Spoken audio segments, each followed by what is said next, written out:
them with the hard engaged supports that look for roams towards the mid lane to try and make plays for their mid laners. And then the debate on the Hecarim Lillia, trade-off has, depending on which professional jungler you talk to, has different weights on both sides.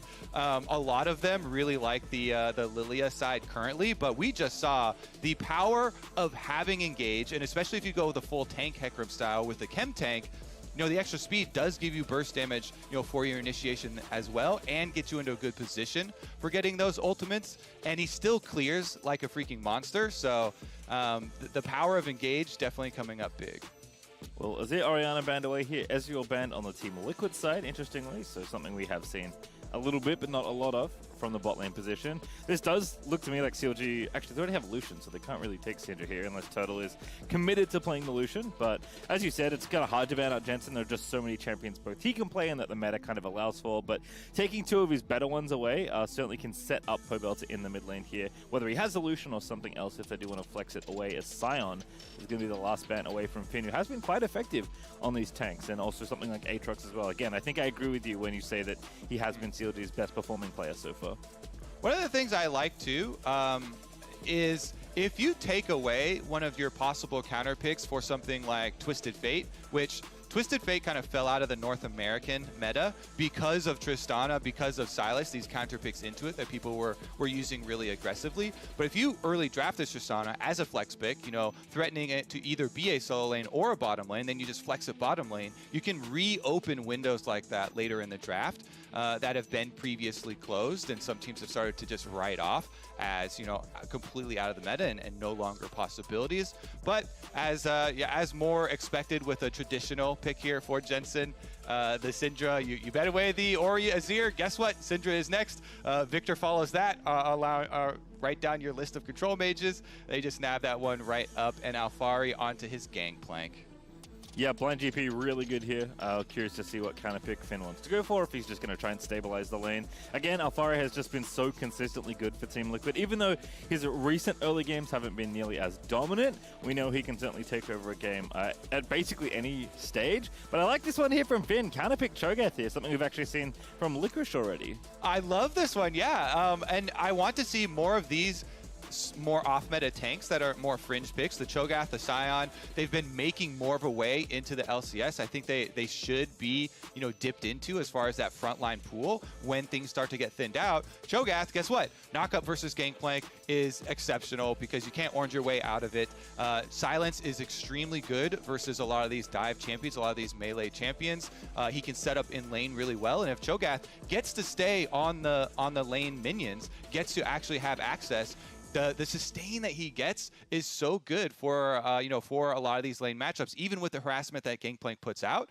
Cho'gath, because of the passive, extra health that he gets off of killing those minions, gets to sustain through it. But it definitely does depend. Let's take a look at the jungle control around the top triangle of the map.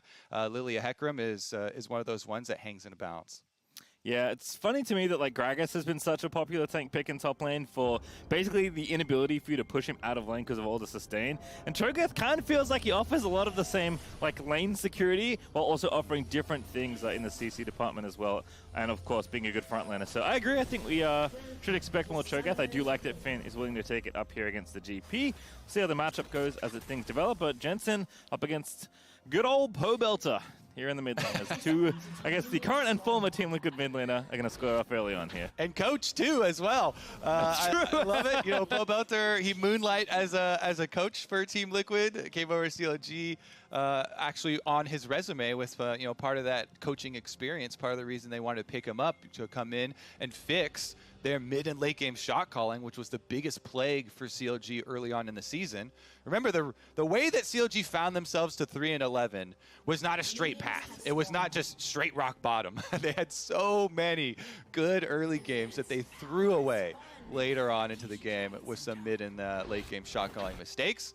But finally constructing this roster, that record looks way better, just 2-3 for themselves. And if you compare that to the 3-11, definitely take that any day of the week. I do want to revisit that Cho'gath thing on top side though, because I want to, and I think Alphari is the perfect top laner to take a microscope for the 1v1 on that top side too. Because if Gangplank The key for Cho'gath is a lot of your sustain depends on having access to the minion wave. And Gangplank level 1, you use Trial by Fire, you can charge up your grass procs on these minions, constantly try and harass the Cho'gath. If you could get the early lead, you know, barrel placements inside the brush, popping those to get Trial by Fire back again, and force him off the minion wave, then guess what, Pastry? You don't get to have that Omega, you know, sustain that you're looking for constantly to get, you know, lane control and stay through it.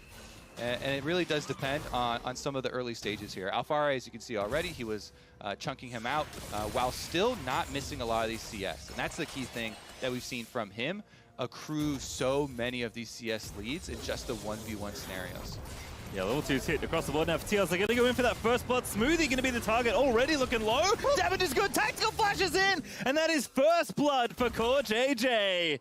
That's why Pastry and Champ Select, you're like, all right, they got Tristana. Yeah, it's a flex pick. It's probably going tactical because he and CoreJJ will always jump in for these kills. CoreJJ just lines up this hook. All right, there's 2 for 1 here. They're right next to each other.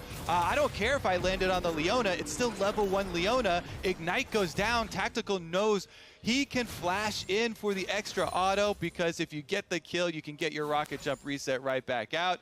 And they just kill Smoothie, flash up. Yeah, sorry, also saw from Total onto Nautilus, which might have been a misclick, but regardless, Team Liquid will take it. Tactical recognizing the window, flashing in. As Smoothie is going to stun up the Nautilus, but not much to really be done here as Total, although he's going to roam over. Level 3 now, Santorin's going to be in the mix. Root lands there, but now Santorin's going to counterattack and Smoothie in trouble. TP coming in hot from Jensen. All the way from mid lane, hook relands as well onto Smoothie. Going to be second blood, surely not. As Smoothie now roaming the wrong way, as Tactical's looking for yet another kill. Nice flash show as Smoothie will escape this time. Yeah, as you're talking about the exhaust on the Nautilus, that's definitely a misclick because Nautilus burst is all front-loaded. So that as well, another misplay that led to the first blood. What a tragic way for CLG to lose their first blood streak, PastryTime. Well, after first and almost second blood, a reminder that the LCS has partnered with the Blood Centers of America to save lives together. There's a current need for plasma donations from people who have had COVID-19, and it's a win-win, honestly. You can save lives and have the opportunity to receive a KDA All-Out Kaiser skin. Get it, plasma. I visit tcp.gg for details. Everyone gets it at this point, but still a great cause. Also, yesterday, I believe Azael got a steak dinner off of it. So, you know, you can get skins, get a steak dinner. He got his steak dinner win in right before CLG lose their 100% first blood win streak as well. So, good timing there for the casters. Meanwhile, though, in the other half of the map, you know, Team Liquid very happy on bottom side, obviously. Tactical going to continue to push in and pressure on this bottom side with those skirmishes. The top side, still, Broxah, he was able to get both crabs for CLG. He is power farming away on this Lillia. Since Hecarim did, you know, Santorin visit on bottom side and then go for his recall to upgrade his boots. Broxah definitely has a nice experience lead for himself, plus bottom side camps still to go for. So Lillia first to level 6 probably. And her pairing with the Lucian mid is still one of my favorite, you know, mid jungle combinations. Problem is, once Syndra gets to that level 6, you really need to be aware of support roams and jungle roams because anybody bringing CC to your lane for the Lucian, he has to worry for his life. That level 6 burst is definitely going to be on his mind. That's why he picked up his No Magic Mantle. Looks like he's even might even rush for a full Hex Drinker there for the mid lane for POB. We'll see. I think he went early Mercs last time he played this kind of matchup, but certainly Hex Drinker perfectly good in this kind of matchup as well. I did like that CoreJJ also had room to roam there just to make sure the Pobelter could have potentially all in Jensen, despite POB playing the matchup as he should, nice and aggressively early on, trying to bait out Syndra E so you can dash in and get even more shots off. Jensen's always going to have help here. It's the kind of player that is very good navigating isolated lanes, but Team Liquid also the kind of team that's very good at supporting their carries as well. CoreJJ, of course, being one of the main drivers of that success. Tactical is going to have to take a small break from beating up on CLG's duo for now, because Smoothie is continuing to look aggressive, but falling behind an XP here is going to be rough stuff. Although Broxah are going to maybe equalize things. Nice buffer though from Tactical. Gets out there with a rocket jump. Yep, nice low jump there. The ward is cleared out though, so might have to call over Santorin to retake vision control of the river. They are pushing right now. One of the things with Tristana, explosive shot always is going to cause you to be in those more aggressive lane states, pushing forward, last hitting. But honestly, with Alphari continuing to apply pressure on top side and forcing Finn off of the minion wave, so Cho'gath doesn't get to get that sustain, definitely going to be a stronghold here for Team Liquid. Both side lanes pushing in, mid lane having to worry about level 6 Syndra burst now. It looks like there's a lot of pressure for Broxah to try and deal with, even though he does have the couple camp lead steal. Yeah, Alphari actually have to a really nice lead there, just individually up almost 20 CS as that last wave of crushing in. Finn, of course, is going to get some more. Now Alphari already used his TP, so that's Sheen probably playing into that early advantage, but he's going to walk back to his lane. Lane's going to be in a perfectly good spot, and Alphari can continue trying to farm up against Finn. Santorin, in the meantime, is taking this crab. He's going to take the Drake that goes along with it. 7.5 minutes. Perfectly good timing with all your lanes applying pressure. Santorin knows he can take this without any contest from CLG. And one of the great things about playing jungle with all winning lanes, Pastry, well, there's honestly only great things about it. This is how you would like to play every game.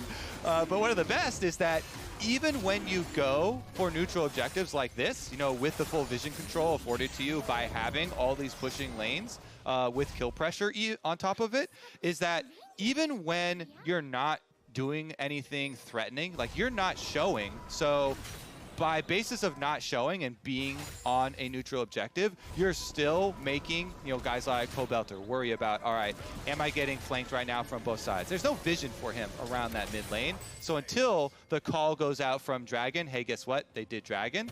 CLG still have to respect the possibility of a Ghost Hecarim coming through, and applying pressure to some of these CC heavy lanes. Pobelter this time going to juke out of the way of that E. Jensen trying to line it up there for CoreJJ, but Pobelter pretty aware of that pressure you were just speaking about.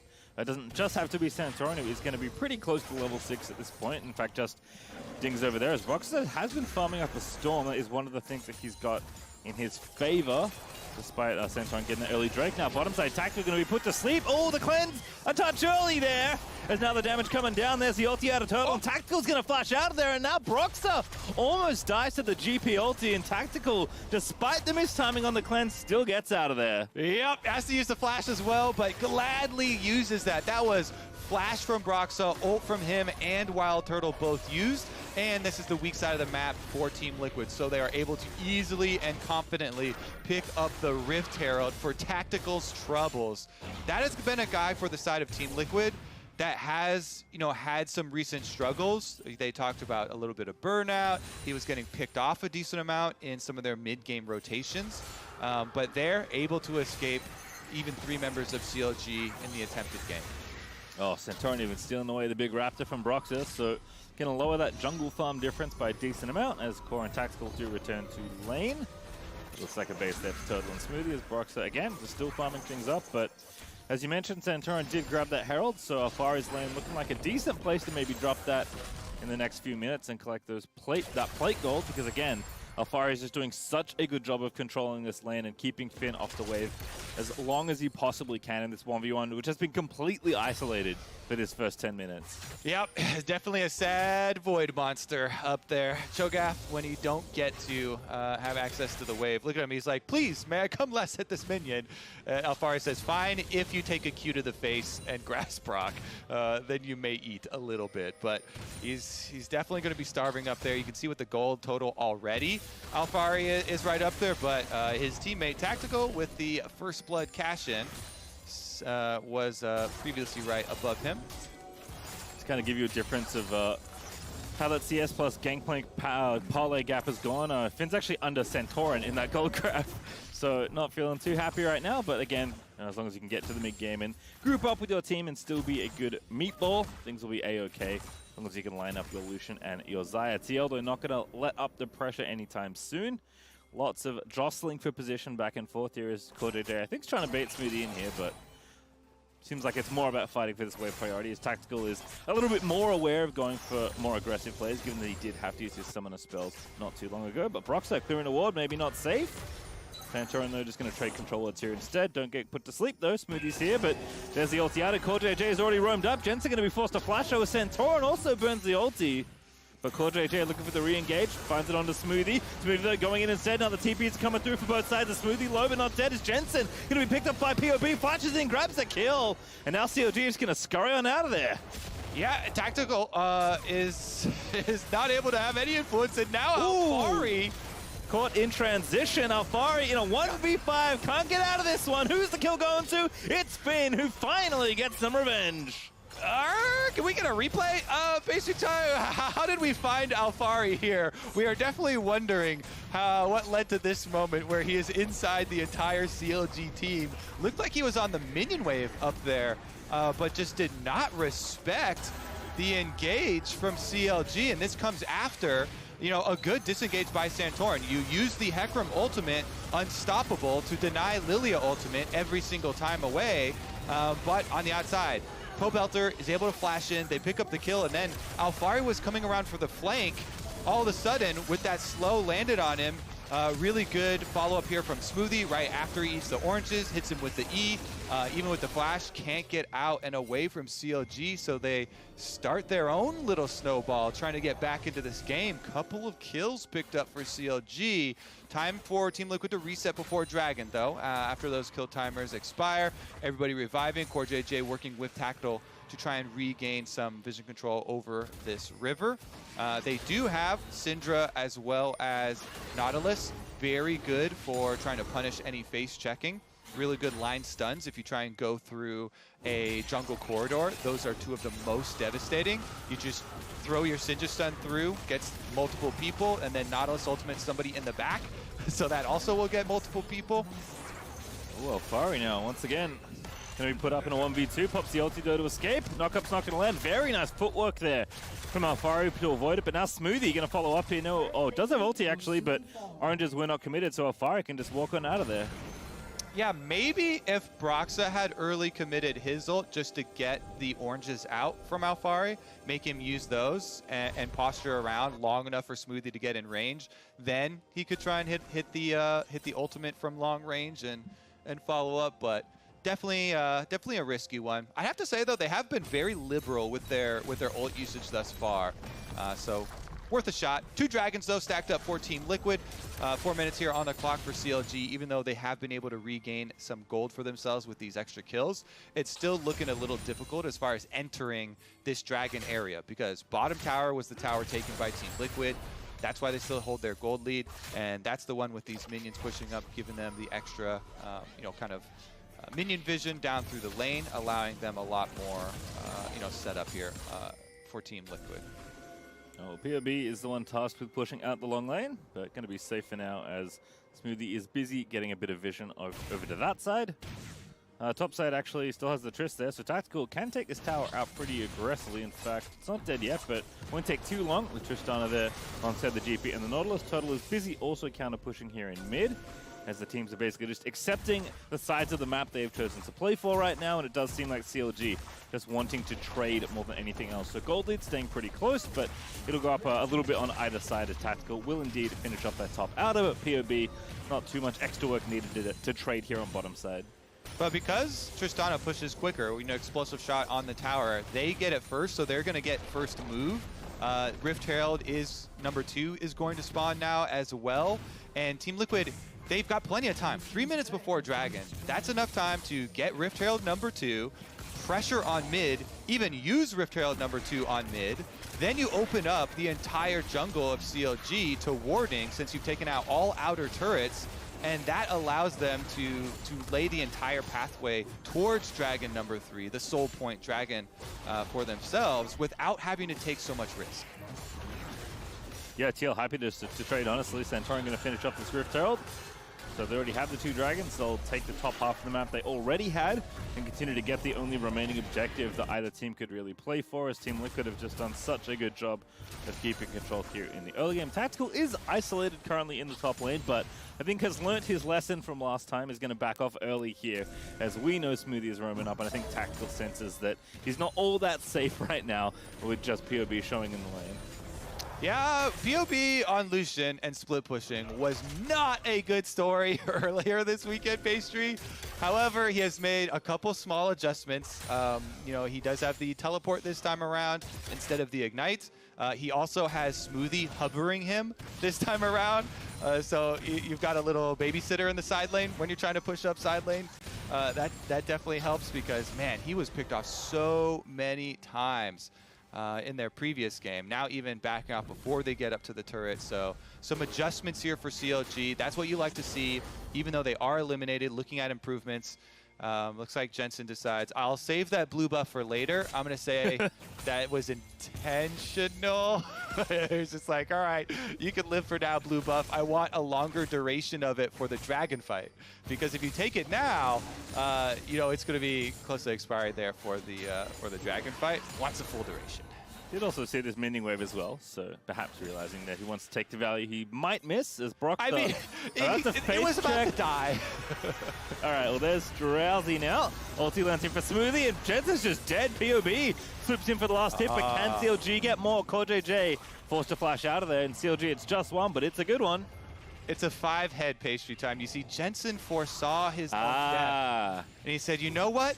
I'm not going to do the last 50 damage to this blue buff because I'm about to lose my own life. Don't want to give it over to CLG.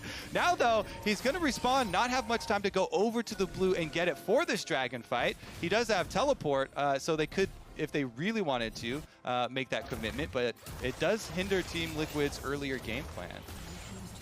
Pobelter also with his own TP, finishes off the top tower and knows he can still make it in time for this Drake fight, although Jensen is up and available, as you mentioned, with his own teleport, so just going to go ahead and scoop up that wave. Mid lane Herald is dropped because Team Liquid are trying to find some pressure here because they want to get to this Drake in 5 seconds, but CLG will take that out and see if they can get into the dragon area to try and contest here. Looks like a 5v5 is on the horizon as Jensen TP's in.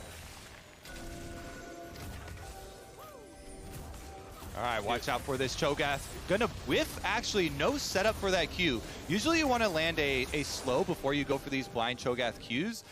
You know, Smoothie and Finn, both the big setups here for CLG. Oh, but he gets hooked in.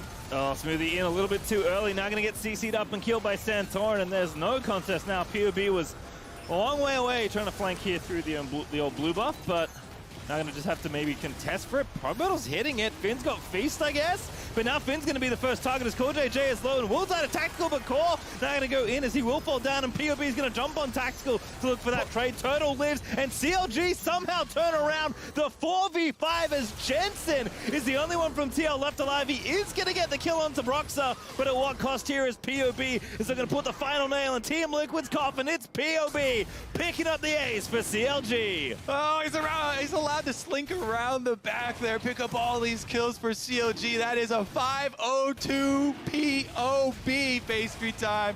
He is making up for the previous CLG Lucian pick. Gets the dragon on top of it, and CLG have put a stop to the Team Liquid dragon stacking just in time. Here's the hook in onto Smoothie, and they 100% this Leona, but CLG stick around because they have Smite, they have Feast for the dragon, so Team Liquid know, all right, we have to turn. We can't go for a Smite fight versus Cho'gath. They engage on the Cho'gath, the big tank here. They eat the full culling because of it, and Broxah gets a big sleep for CLG, allowing the 2 AD carries to fire freely. Broxah there really creating a lot of space for WildTurtle and Pobelter to finish up these extra kills, and it's the 2 damage dealers, the 2 AD carries left alive in the end to pick up the dragon and push out the wave. Yeah, so a little bit of Jensen's Everfrost there, which is a cool thing to see. Haven't seen that much that much on Syndra's, at least. We've seen it before the item got buffed, but I imagine it's a bit more popular now. But POB's damage in that team fight, almost 4k as CLG actually with the gold lead looking to extend it now as they knock down the mid outer.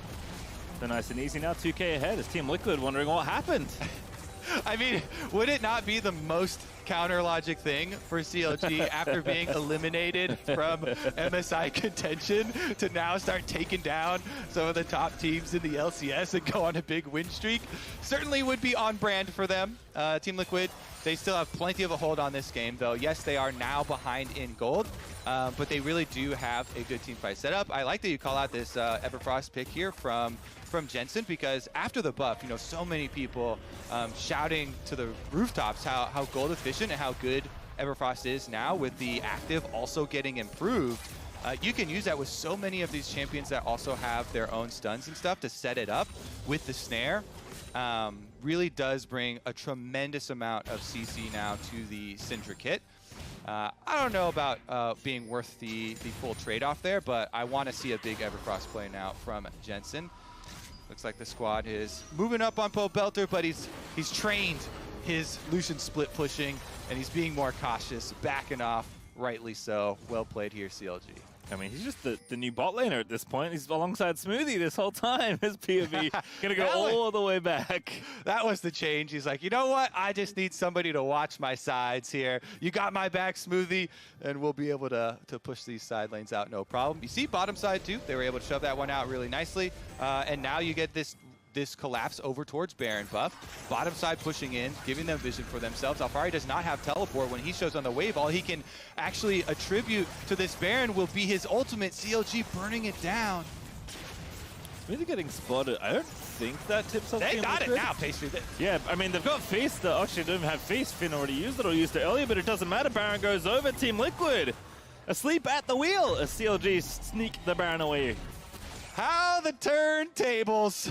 Team Liquid have been so good with their macro. They had been on the rise, and leave it to CLG. What great setup. I can't believe this for them. They push out both sides. Bottom lane, double stacked wave. Alphari shows there, no teleport for Team Liquid. There's no checking here on the Baron either. CLG actually setting this one up, earning themselves a 22.5-minute Baron. Now they can push freely with it. Let's see about Finn here on bottom side versus Alphari part 2. All right, we're still going. Gangplank already popped, and you can see why Alphari's running away. Good timing from Alphari, actually, to still land the slow, but the reinforcements have arrived. Alphari, I believe, as Oranges does have flash. Jukes the ulti, still gets slowed, and I don't think there's any hope now. Is Alphari going to get feasted on by Finn? Indeed, he will. Oh, Cho'gath here. True damage comes through. There's no life left for Alphari. He's going to go straight back, and that means they get to push immediately. Turtle actually, there's a wave coming. I want to see if they actually leave him bottom side to get this tower, since they actually sent Finn with his teleport back to top side to collect that wave. You still get your local gold healer. WildTurtle can melt through this one. Mid is being controlled by Pobelter himself. And look at this transition through the jungle.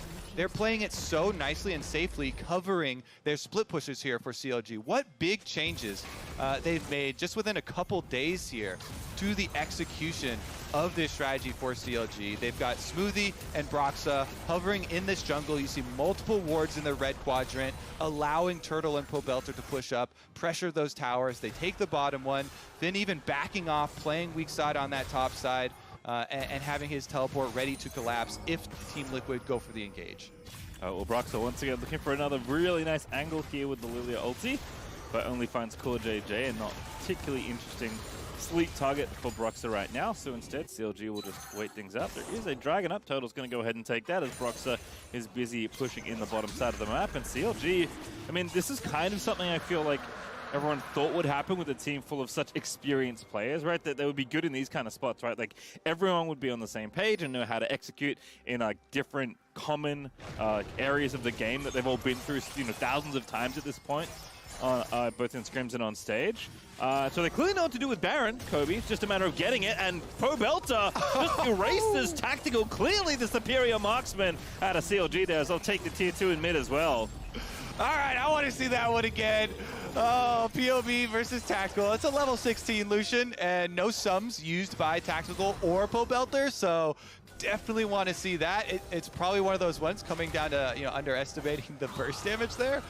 I'm gotta have to see it though. Gale Force used by Pobelter is the only active really to turn the tables there, and it's that play right there is just kind of a stamp on this game of CLG slamming it down in front of Team Liquid's face, saying, you know what?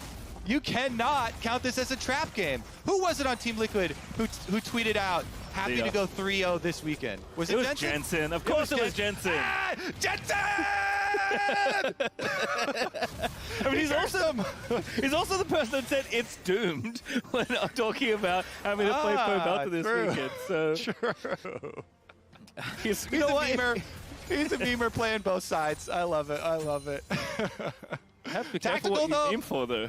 Pastry, I want your thoughts on that replay because we did get to see the replay we asked for, even though we were on a separate bet on Jensen. How did you like that tactical 1v1 with Pobelter there? Beautiful. I mean, that's like the why you pick something like Lucian and why Gale Force was such a hot item, even coming into the year all the way back in lock-in at this point. Like, you can just do stuff like that as a marksman where you all in somebody, and like Tactical even I think pushed him over with Buster Shot if I remember the replay correctly, and now the ulti's just come back off cooldown, I'm assuming that's decent detective work, and Pobelter it just didn't matter. She just erased him before it even came to fruition. Was 3 levels ahead of Tactical, given the Tactical still level 13, and I mean POB for all the criticism that may have been thrown at his Lucian earlier, as you said, making up for lost time here on Sunday. Yeah. So to me, this was hilarious because, when you talk to pro AD carry players, and specifically Double Lift, I know, has this thing with Tristana where he's like, it feels slow because it's one of the older AD carries design, and like your ultimate takes a while to come out. Rocket Jump has this weird long time where you can use it to buffer CCs and stuff, but it is kind of slow to move. And you see there, Tactical, Pobelter instantly engages on him with Lucian under the tower, pelting him with auto attacks. And Tactical's like, all right, I rocket jump out. But it's too slow. It looks like he's sleeping. His little slug there, just trying to crawl away from the damage. And he's like, you know what? I don't want to use my flash, but because that's how slow the champion is with rocket jump. Yeah, that's where you have to flash right there. Pobelter getting that solo kill looked pretty clean. Like Zuma versus Boomer all over again. Exactly. Lucian clearly the Zuma marksman in this case. Smoothie going to get a ward down nice and deep as looks like CLG is setting up for Baron once again. The funniest part, Pastry, about that comment, guess what? Tactical is the Zoomer, yeah. Pobelter is the Boomer. That's true. How old's POV now, like 25? He's ancient by league terms. I remember when he was 15 playing League. Here we go. All right, here goes Smoothie. In on to Santorin. They go. Going to kill the jungle before they take the Baron again. Santorin, they're going to ulti out to safety, but it's only relative as Tactical trying to chase safety, with the rest of CLG are going in hot. And now CoreJJ on the front side is going to be forced to flash away, but Turtle, the longest standing player in the league, is going to take down the Zuma Tactical. Kill leader WildTurtle able to get another one there. Pulls back the feathers just in time. And guess what? That is going to be a Baron setup. When you have Cho'gath, as you brought up many times here, Pastry, well, never mind, they get the turn. Yeah, Smoothie continuing to go in here and get a flash, I believe. So CLG now again, 5v4 around the Baron with Summoners burnt everywhere across the Rift, and they'll just start it right in the face of Team Liquid. All right, what are they going to do about this one? They don't have Tactical, but they do have Santorin's Smite. All right, hook in the front side. Ooh, Smoothie just gets deleted by Alphari. Got a little bit of help there for Jensen, but again, they've got the feast. Broxah with a 3-man sleep. Finn's going to get the Baron, but who's going to get the rest of TL? Santorin dead already. Pobelter's gone godlike in this game, and I don't think CLG are done just yet. Core is going to get tagged up by Broxah, going to get spun on, but just barely going to miss him with the branch, but Turtle just doesn't matter. Finds the last feather and gets the kill. Looks like Team Liquid truly were sleeping on Broxah's potential. The Lillia coming up with multiple big engages for CLG. That's Dragon number 3, Ocean number 3. Soul is on the way, PastryTime. And when in 2021 have you said you felt like CLG have the game in hand, but actually felt confident? I'd say they had lots of early leads, but you never felt confident. This is a late game lead where they've had all these late game objectives 30 minutes into it, and it's a completely different CLG. Here we go, though. They do get a really good 100% kill onto Smoothie for Team Liquid. Broxah, though, goes in. He gets the sleep. He actually goes into the brush and Zhonya's too because he thought there would be some sort of rebuttal from Team Liquid. Turns out there was not, but doesn't matter anyways. Goes for the chase down. Hits the extra slow there onto CoreJJ, setting up the extra kill for Turtle. And to answer your question, Kobe, that you asked before that replay, the answer is 1. It's this game. Okay. CLG is feeling like they've firmly got this game in hand as Pobelter is continuing his rampage in the side lane. But the rest of the team, once again, is here to back him up. And this should be at least an inhibitor falling in one of these lanes. All right, here we go. Team Liquid now. They've got to make the big comeback. They need the flank engage. They're going to sleep, though. Sleep again. Broxah just keeps finding his angles, and the front side is already melting with Pobelter gonna get blown to pieces, shut down by Alphari, and WildTurtle forced to pop the Featherstorm, so Team Liquid not going to pursue, but CLG going to be tough to come back in for this siege. The Turtle wants to try and get some more damage done here, but has to be careful, and I think CLG recognize that with Pobelter dead, they just have to back away. As soon as you start getting confident for CLG PastryTime, a big shutdown over to Team Liquid. Pobelter had a fully stacked up bounty there. He's still got some left on his head after it being collected. And let's take another look. It is a good sleep from Broxah, you know, 2 primary targets there. Is able to get the follow-up. Leona stun onto Jensen, but they can't burst him down. And it is Alphari, the Gangplank late game, who gets the kill credit for the big shutdown. This is a guy you have to respect, especially towards these late game team fights. He can be the one to hit those big barrel chains. A lot of extra money here now into the pockets of Alphari. See what Team Liquid can actually mount this comeback in time. They still have 2.5 minutes left on the Dragon Soul for CLG for their setup. And Team Liquid, they do have good defensive vision and even vision here through CLG's blue quadrant of their jungle. So they've already started to lay the groundwork here for Team Liquid comeback. I mean, this is, you know, the 6th dragon that CLG will get if they grab the soul. So the game has certainly gone long enough that, despite some mishaps, Tactical has 3 items already as Tristana. So Team Liquid are ready for a 5v5, as it will likely happen around one of these major objectives. But Pobelter is continuing to be a thorn in the side of Team Liquid despite the death. Baron, unfortunately for CLG, has dropped off, so my claim of them getting him was incorrect, as Team Liquid did successfully fend off that power play. However, Demonic Embrace now finished for Broxah, and again, CLG poised to win with really just, you know, one more big team fight would probably be enough to end this game, or at least put yourself in a position where you can siege down the inhibs and kind of make those final few checks from there. I'd say Turtle should never get hit by a barrel chain because Xayah, your ultimate, you can definitely react to those as you see the barrels start to pop up, unless Alphari has really good positioning and they do have control wards in some of these brush. Pobelter, though, does have to be a little bit careful on Lucian. No flash available for him, though he does have his own dash and Gale Force, of course, for you know, for dodging out. It's going to be up to CoreJJ here on the Nautilus with a, oh my God, flub that flash. Yeah, not a Hex Splash. That was a real one. And CoreJJ is just going to burn it in the face of Finn, who screams at him to be quiet. CoreJJ's silence going to walk back to the stack here in mid. As CLG just going to barrel down mid here. In fact, Finn's right in there with the chem tank. CoreJJ out of there, though, with the hook. And now Pobelter with the flank. Going to take out the barrel, but Turtle ripping through them. CoreJJ just dies to the Xayah. So once again, it's CLG with a 5v4 around a big objective. What is going on with some of these TL plays? Tactical, the 1v1 with Pobelter. Now CoreJJ just right before the Ocean Soul, 30 seconds left on that one. He will revive when the dragon spawns onto the rift, but he's Nautilus, one of the slowest champions in the entire game. Gonna have to waddle his way over there, and CLG will have guaranteed setup on it with the damage, with Cho'gath, with Smite. It's basically theirs. Yeah, I mean, Dragon's is such a flimsy objective as well that Team Liquid already know they're going to have to give up the Ocean Soul to the Cho'gath team. Doesn't feel all that comfy, but Team Liquid know there's nowhere to contest here. They're not even going to get a steal because Feast is just such a good tool at screwing those objectives. And as expected, Finn's just going to take the stack. No jungler actually needed as CLG are going to reset here and look towards the top side as Baron is up in 20 seconds. But CLG with the Ocean Soul secured should feel very comfortable in any sort of protracted siege, even around these objectives. Okie dokie.